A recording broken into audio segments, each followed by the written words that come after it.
बिस्मिल्लाहिर्रहमानिर्रहीम। बायोकेमिस्ट्री के टॉपिक को स्टार्ट करते हैं। ये एक इंटरडिसिप्लिनरी साइंस है। एक इंटरडिसिप्लिनरी साइंस में दो या दो से ज़्यादा ब्रांचेस के नॉलेज को कंबाइन किया जाता है। फॉर एग्जांपल बायोकेमिस्ट्री में हम केमिस्ट्री के नॉलेज को इस्तेमाल करते हुए बायोमॉलिक्यूल्स के स्ट्रक्चर्स और उनके प्रोसेसेस को समझते हैं। हम बायोकेमिस्ट्री को कैसे डिफाइन करते हैं? It is the branch of science which is concerned with the substances present in the living cells or organisms. Those substances are called biomolecules and chemical and physiochemical processes that occur within them, that is within living cells or organisms. Biochemistry living organisms के साथ concerned है। अगला सवाल ये पैदा होता है कि what is life? लाइफ को डिफ़ाइन करना मुश्किल है, लेकिन कुछ ऐसी कैरेक्टरिस्टिक्स हैं जो कि तमाम लिविंग ऑर्गेनिजम्स में पाई जाती हैं। हम उनमें से कुछ को डिस्कस करेंगे। पहली प्रॉपर्टी है ग्रोथ। लिविंग ऑर्गेनिजम्स वक्त के साथ साथ ग्रोथ शो करते हैं। उसकी वजह यह है कि उनमें मौजूद सेल्स डिवाइड होकर नंबर में ज़्यादा हो जाते हैं और इसके नतीजे में उनका साइज़ बढ़ जाता है। इस प्रोसेस में मैटर और एनर्जी एक दूसरे में ट्रांसफॉर्म हो जाते हैं। दूसरी कैरेक्टरिस्टिक है सेंसिटिविटी। लिविंग ऑर्गेनिजम्स अपने माहौल में होने वाली चेंजेस को फील करते हैं और उनकी तरफ रिस्पॉन्स शो करते हैं। थर्ड कैरेक्टरिस्टिक है रिप्रोडक्शन। लिविंग ऑर्गेनिजम्स रिप्रोड्यूस करते हैं ताकि उनकी नस्ल कायम रह सके। ये कैरेक्टरिस्टिक्स शो करती हैं कि लिविंग ऑर्गेनिजम्स में चेंजेस होती हैं। इन चेंजेस के लिए जो एनर्जी चाहिए होती है वो फूड से ली जाती है। लिविंग ऑर्गेनिजम्स में मौजूद मॉलिक्यूल्स को हम बायोमॉलिक्यूल्स कहते हैं। बायोमॉलिक्यूल्स एक्चुअली लार्ज मॉलिक्यूल्स होते हैं जो कि स्मॉल रिपीटिंग यूनिट से बनते हैं। इस तरह के मॉलिक्यूल्स को उनके लार्ज साइज की वजह से हम मैक्रोमॉलिक्यूल्स भी कहते हैं। लिविंग सेल्स में 4 मेन टाइप्स के मैक्रोमॉलिक्यूल्स तमाम एक्टिविटीज़ को कंट्रोल करते हैं। वो मैक्रोमॉलिक्यूल्स कौन कौन से हैं? कार्बोहाइड्रेट्स, प्रोटीन्स, लिपिड्स और न्यूक्लिक एसिड्स। हम सबसे पहले जिस मैक्रोमॉलिक्यूल को डिस्कस करेंगे दैट इज कार्बोहाइड्रेट्स। कार्बोहाइड्रेट्स का मतलब है हाइड्रेट्स ऑफ कार्बन। इनको ये नाम इसलिए दिया गया क्योंकि ज़्यादातर कार्बोहाइड्रेट्स का जनरल फार्मूला CnH2ON है, यानी कि इनमें कार्बन का नंबर वाटर के नंबर के बराबर है। लेकिन ये जनरल फार्मूला कार्बोहाइड्रेट्स के लिए स्पेसिफिक नहीं है। कई ऐसे मॉलिक्यूल्स भी हैं जिनका फार्मूला इस जनरल फार्मूला के मुताबिक है, लेकिन वो कार्बोहाइड्रेट्स नहीं है। फॉर एग्जांपल फॉर्मेल्डिहाइड जो कि एक एल्डिहाइड है, उसमें कार्बन का नंबर 1 है और वाटर का नंबर भी 1 है। एसिटिक एसिड जो कि एक कार्बोक्सिलिक एसिड है, उसमें कार्बन का नंबर 2 और वाटर का नंबर भी 2 है। लैक्टिक एसिड जो कि हाइड्रोक्सी कार्बोक्सिलिक एसिड है, उसमें कार्बन का नंबर 3 है और वाटर का नंबर भी 3 है। इसी तरह से कुछ ऐसे कार्बोहाइड्रेट्स भी हैं जिनका फार्मूला जनरल फार्मूला से डिफर करता है। फॉर एग्जांपल रैमनोज का फार्मूला कार्बोहाइड्रेट्स के जनरल फार्मूला से डिफर करता है, but still it is a carbohydrate. अब हम कार्बोहाइड्रेट्स की मॉडर्न डेफिनेशन देखते हैं। Carbohydrates are polyhydroxy compounds of aldehydes और कीटोन्स। इस डेफिनेशन का क्या मतलब है? इसका मतलब ये है कि कार्बोहाइड्रेट्स में पेरेंट कंपाउंड्स एल्डिहाइड्स या कीटोन्स होते हैं और इनमें कई हाइड्रोक्सिल ग्रुप्स प्रेजेंट होते हैं। चारों बायोमॉलिक्यूल्स में से कार्बोहाइड्रेट्स या सैकराइड्स सबसे ज़्यादा अबंडेंट होते हैं।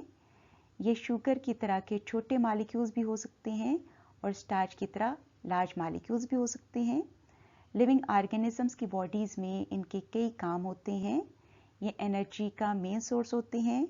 प्लांट्स की सेल वॉल सेलुलोज से बनती है जो कि एक कार्बोहाइड्रेट है। आर्थ्रोपोड्स के एक्सोस्केलेटन काइटिन से बने होते हैं जो कि एक पॉलीसैकेराइड है। आर्थ्रोपोड्स ऐसे एनिमल्स हैं जिनमें जॉइंटेड लेग्स होती हैं। इनमें बाहर की तरफ एक सख्त किस्म का स्केलेटन होता है जिसे हम एक्सोस्केलेटन कहते हैं। कार्बोहाइड्रेट्स ट्रांसपोर्ट ऑफ एनर्जी में भी इन्वॉल्व होते हैं। इनके डेरिवेटिव्स एक्टिवली इन्वॉल्व होते हैं कई प्रोसेसेस में, जैसा कि फर्टिलाइजेशन है, इम्यून सिस्टम की फंक्शनिंग है, डिजीज़ की डेवलपमेंट है, ब्लड क्लॉटिंग का प्रोसेस है और ग्रोथ है। क्लासिफिकेशन ऑफ कार्बोहाइड्रेट्स को डिस्कस करते हैं। कार्बोहाइड्रेट्स को 3 टाइप्स में डिवाइड किया जा सकता है। वो 3 टाइप्स कौन कौन सी हैं? Monosaccharides, oligosaccharides and polysaccharides. पहले हम डिस्कस करते हैं मोनोसेक्राइड्स को। ये सिंपलेस्ट कार्बोहाइड्रेट्स हैं जिनको हम इस तरह से डिफाइन कर सकते हैं। The carbohydrates which do not hydrolyse to simpler units are called monosaccharides. Monosaccharides polyhydroxy compounds होते हैं जिनमें एल्डिहाइड या कीटोन फंक्शनल ग्रुप प्रेजेंट होते हैं। वो शुगर्स जिनमें एल्डिहाइड फंक्शनल ग्रुप प्रेजेंट होता है एल्डोसिस कहलाती हैं, जबकि वो जिनमें कीटोन फंक्शनल ग्रुप प्रेजेंट होता है कीटोसिस कहलाती हैं।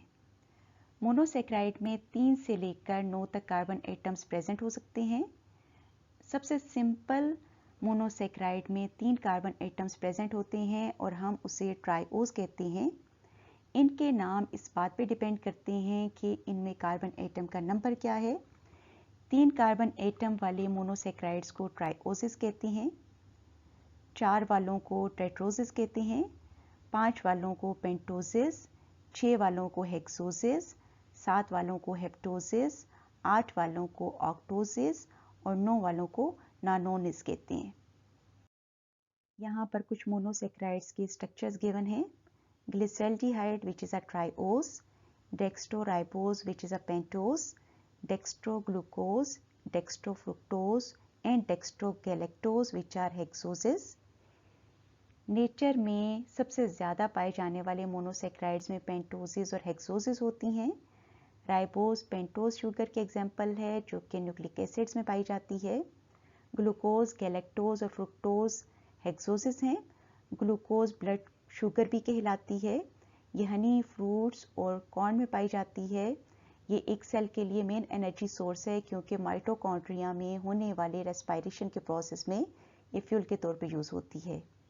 गैलेक्टोज मिल्क और डेयरी प्रोडक्ट्स में पाई जाती है। फ्रुक्टोज फ्रूट्स, वेजिटेबल्स, हनी और मेज़ में पाई जाती है। मोनोसेक्राइड्स वाटर में डिसॉल्व होने पर रिंग स्ट्रक्चर्स बनाते हैं। हमारे पास ये डेक्स्ट्रोग्लूकोज का ओपन चेन स्ट्रक्चर है। जब इसे पानी में डिसॉल्व किया जाता है तो कार्बन नंबर 5 से हाइड्रोजन कार्बन नंबर 1 पर शिफ्ट हो जाता है। Double bond between carbon and oxygen will break and a bond between oxygen and carbon will be formed as is shown here. Carbon number 1 and 5 are connected through an oxygen atom. यहाँ पर बेटा दो possibilities हैं। आपके पास hydroxyl group की position पर base करते हुए अल्फा डेक्स्ट्रोग्लूकोज भी बन सकती है और बीटा डेक्स्ट्रोग्लूकोज भी बन सकती है। When hydroxyl groups are on the same site, then what we get is alpha dextroglucose, and when they are on the opposite side then we get beta dextroglucose।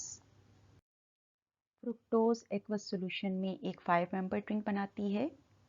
This is the open chain structure of fructose. यहाँ से हम देख सकते हैं कि it is a ketose sugar. Aqueous solution में carbonyl oxygen के साथ hydrogen of carbon number 5 attach हो जाती है। Carbon oxygen pi bond break हो जाता है और कार्बन ऑक्सीजन सिग्मा बॉन्ड बन जाता है। नतीजे के तौर पे we get a 5 member ring. अब हम राइबोज और डीऑक्सीराइबोज के साइक्लिक स्ट्रक्चर्स डिस्कस करते हैं। ये दोनों पेंटोसिस हैं। इन दोनों में फ़र्क क्या है? राइबोज में सेकेंड कार्बन पर ऑक्सीजन मौजूद है जबकि डीऑक्सीराइबोज में ऑक्सीजन मौजूद नहीं है। Ribose is a structural part of RNA जबकि डीऑक्सीराइबोज डीएनए का स्ट्रक्चरल पार्ट है। कार्बोहाइड्रेट्स की दूसरी टाइप है ओलिगोसेक्राइड्स। ये वो मॉलिक्यूल्स हैं जिनमें 2 से 10 तक मोनोसेक्राइड यूनिट्स आपस में जुड़ के एक बड़ा मॉलिक्यूल बना देती हैं। ये यूनिट्स आपस में जिस बॉन्ड के थ्रू जुड़ी होती हैं that is called glycosidic linkage. हम ओलिगोसेक्राइड्स को इस तरीके से डिफाइन कर सकते हैं the carbohydrate molecules which upon hydrolysis produce 2 to 10 units of monosaccharides or simple sugars are called oligosaccharides। वो ओलिगोसैकराइड्स जिनमें 2 मोनोसैकराइड यूनिट्स होती हैं डाइसैकराइड्स कहलाते हैं। फॉर एग्जांपल सुक्रोज, माल्टोज और लैक्टोज डाइसैकराइड्स की कुछ एग्जांपल्स हैं। सुक्रोज एक नेचुरल डाइसैकराइड है जो कि sugarcane, sugar beet, mango, pineapple, almond और एप्रिकॉट में पाया जाता है। हाइड्रोलाइसिस पर ये 2 हेक्सोज शुगर्स यानी कि ग्लूकोज और फ्रुक्टोज प्रोड्यूस करती है। This process takes place in the presence of an enzyme which is called sucrase और इस प्रोसेस को हम इसलिए हाइड्रोलाइसिस कहते हैं क्योंकि वाटर मॉलिक्यूल इसको सिंपल शुगर्स में ब्रेक कर देता है। हनी ग्लूकोज और फ्रुक्टोज का मिक्सचर है जो एक कम्प्लेक्स प्रोसेस के ज़रिए बनता है। इस पर्पस के लिए हनी बीज फ्लावर्स का नेक्टर चूसती हैं। फ्लावर नेक्टर ज़्यादातर सुक्रोज सोल्यूशन होता है जो हनी बीज की बॉडी में मौजूद एंजाइम से ग्लूकोज और फ्रुक्टोज में ब्रेक हो जाता है। ये प्रोसेस सुक्रोज की फार्मेशन का रिवर्स होता है जिसमें 2 हेक्सोज यूनिट से एक वाटर मॉलिक्यूल निकल जाने से एक सुक्रोज मॉलिक्यूल बनता है। Sucrose is made up of fructose and glucose. जब इनके मॉलिक्यूल्स एक दूसरे के सामने आते हैं तो ग्लूकोज के कार्बन नंबर 1 और फ्रुक्टोज के कार्बन नंबर 5 से एक वाटर मॉलिक्यूल रिमूव हो जाता है और नतीजे के तौर पर ये दोनों कार्बन एटम एक ग्लाइकोसिडिक लिंकेज के जरिए आपस में कनेक्ट हो जाते हैं।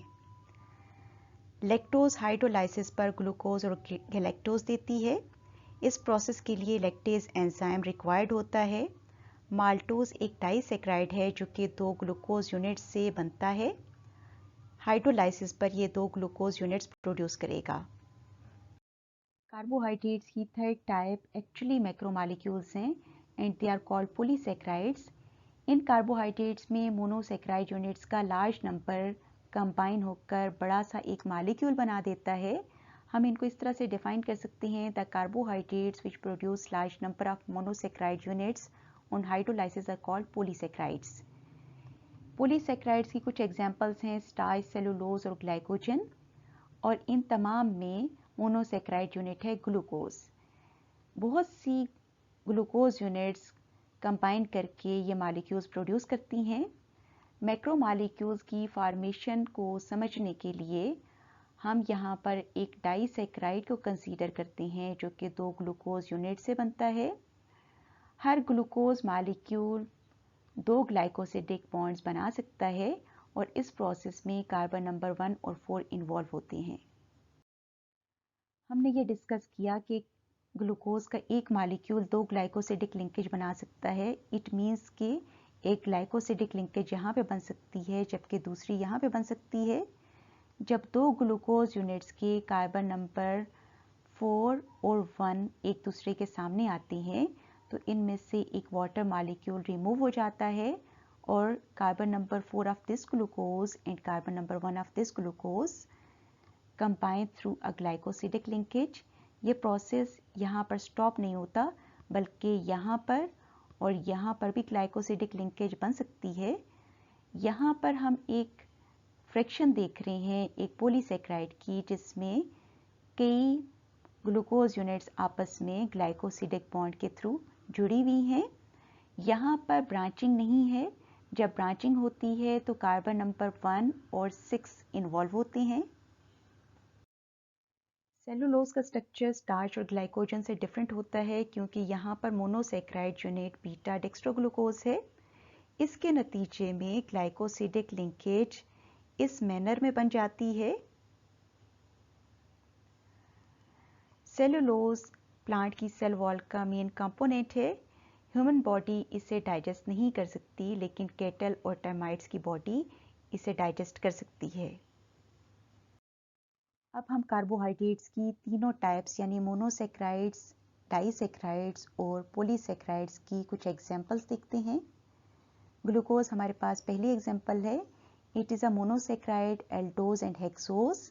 इसका साइक्लिक स्ट्रक्चर इस तरह का होता है। ये प्लांट्स और एनिमल्स में अबंडेंटली पाई जाती है। फ्रुक्टोज एक मोनोसैकराइड है, कीटोज है और हेक्सोज है। इसका रिंग स्ट्रक्चर इस तरह का होता है। ये फ्रूट और हनी में पाई जाती है। राइबोज मोनोसैकराइड है, एल्डोज है और पेंटोज है। इसका रिंग स्ट्रक्चर इस तरह का होता है। ये राइबोन्यूक्लिक एसिड और विटामिन B12 का कंपोनेंट होती है। सुक्रोज इज़ अ डाइसैकेराइड जिसमें ग्लूकोज और फ्रुक्टोज की यूनिट्स कंबाइन हो जाती हैं। ये शुगर केन, शुगर बीट वगैरह में पाया जाता है और हम कॉमनली इसे शुगर कहते हैं।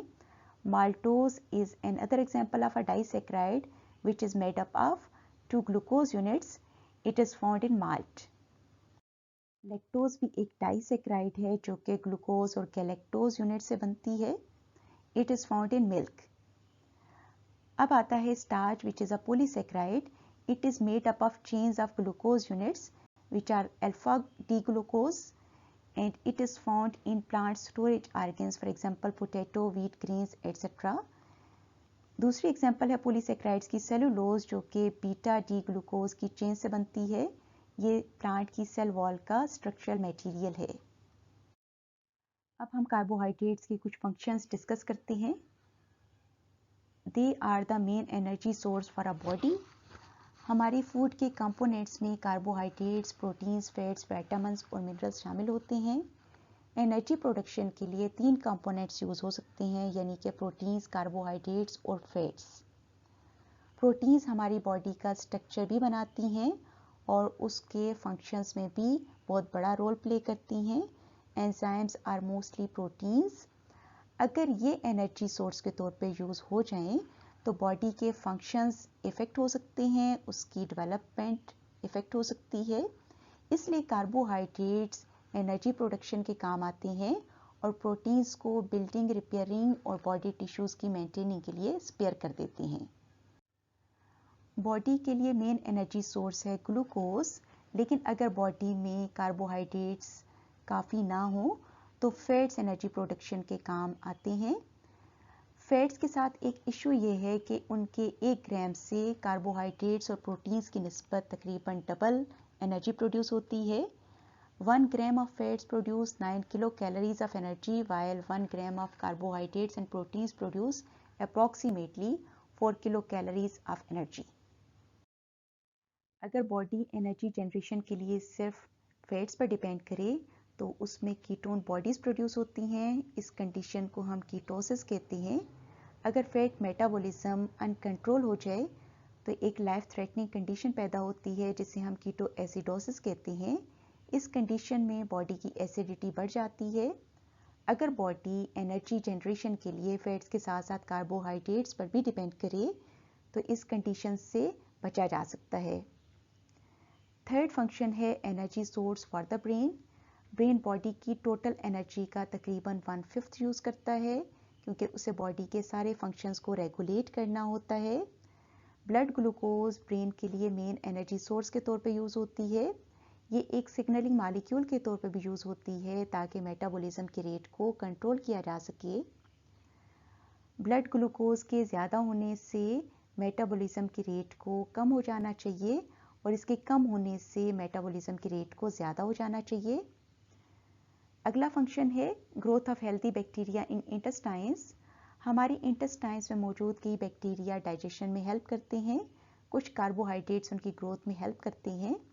और लास्ट फंक्शन है फाइबर।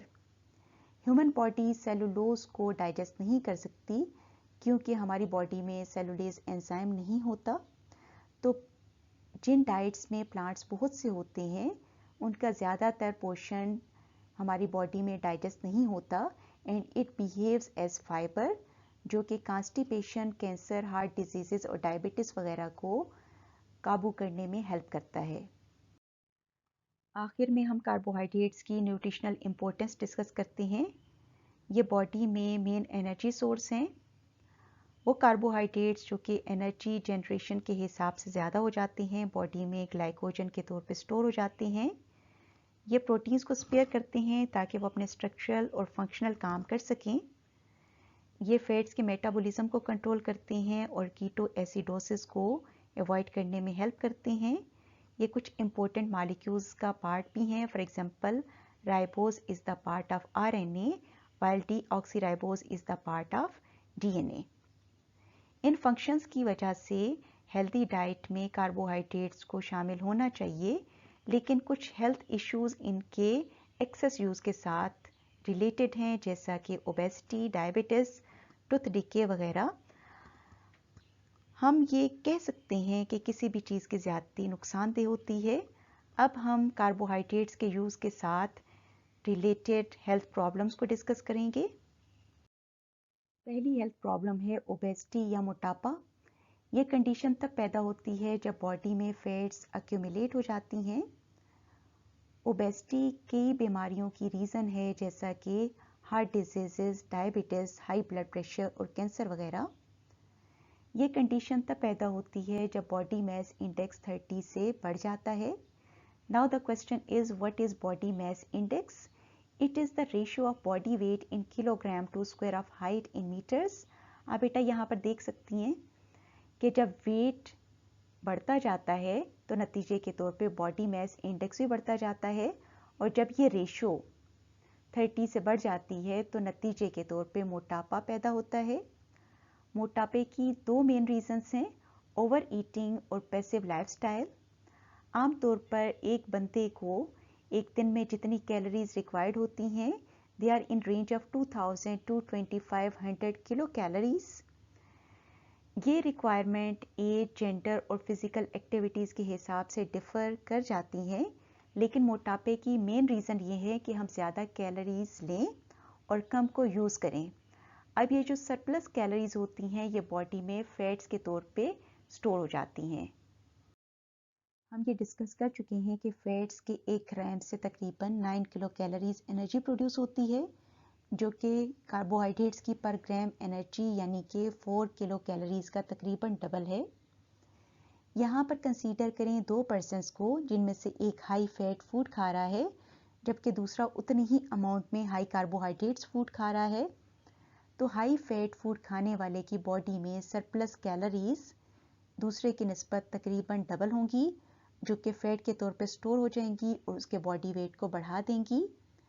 कार्बोहाइड्रेट स्पेशली वो जो कि फाइबर रिच होते हैं, जल्द पेट भर जाने का एहसास दिलाते हैं और ओवर ईटिंग के चांसेस को कम करते हैं। दूसरा हेल्थ इशू है डायबिटीज़। ये कंडीशन तब पैदा होती है जब ब्लड में ग्लूकोज की कंसंट्रेशन ज़्यादा हो जाती है। इंसुलिन एक एंजाइम है जो कि पैंक्रियाज प्रोड्यूस करता है। इसका काम है ब्लड शुगर को रेगुलेट करना। जब बॉडी इसे नहीं बनाती तो टाइप 1 डायबिटीज़ डेवलप होती है, जबकि जब ये इतनी अमाउंट में नहीं प्रोड्यूस होता कि ब्लड शुगर लेवल को रेगुलेट कर सके तो टाइप 2 डायबिटीज़ डेवलप होती है। डायबिटीज़ का ताल्लुक मोटापे और फिजिकल एक्टिविटी के ना होने से होता है, और ये इनटेक ऑफ कार्बोहाइड्रेट से रिलेटेड नहीं है, लेकिन डायबिटिक पेशेंट्स को अपनी कार्बोहाइड्रेट इनटेक को रेगुलेट करना चाहिए। नॉन इंसुलिन डिपेंडेंट या टाइप 2 डायबिटीज़ मिडिल एज में तब पैदा होती है जब ओवर ईटिंग की जाए और वर्जिश ना की जाए। इसके लिए ज़रूरी है कि वज़न को कम किया जाए, लेकिन डायबिटिक पेशेंट्स की डाइट से कार्बोहाइड्रेट्स को रिमूव नहीं किया जा सकता, क्योंकि उनकी कमी से कई दूसरे मसाइल पैदा हो जाते हैं। लास्ट हेल्थ प्रॉब्लम जो हम डिस्कस करेंगे that is dental health. Carbohydrates की डाइजेशन हमारे मुंह में स्टार्ट हो जाती है, क्योंकि स्लाइवरी एमाइलेज कार्बोहाइड्रेट्स को स्मॉलर यूनिट्स में ब्रेक करना शुरू कर देता है। मुंह में मौजूद बैक्टीरिया फूड को डीकम्पोज करके ऑर्गेनिक एसिड बनाते हैं।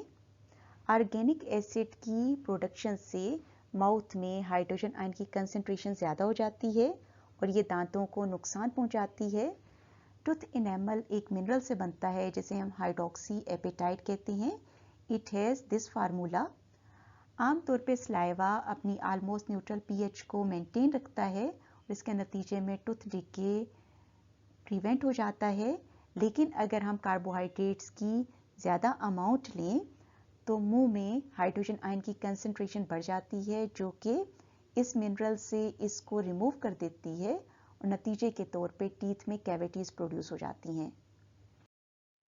आपकी बुक से कुछ क्वेश्चंस हैं, इन्हें सॉल्व कीजिए। इन्हें सॉल्व करने से आपको ये आइडिया हो जाएगा कि आपको कहाँ फोकस करने की ज़रूरत है। Good luck.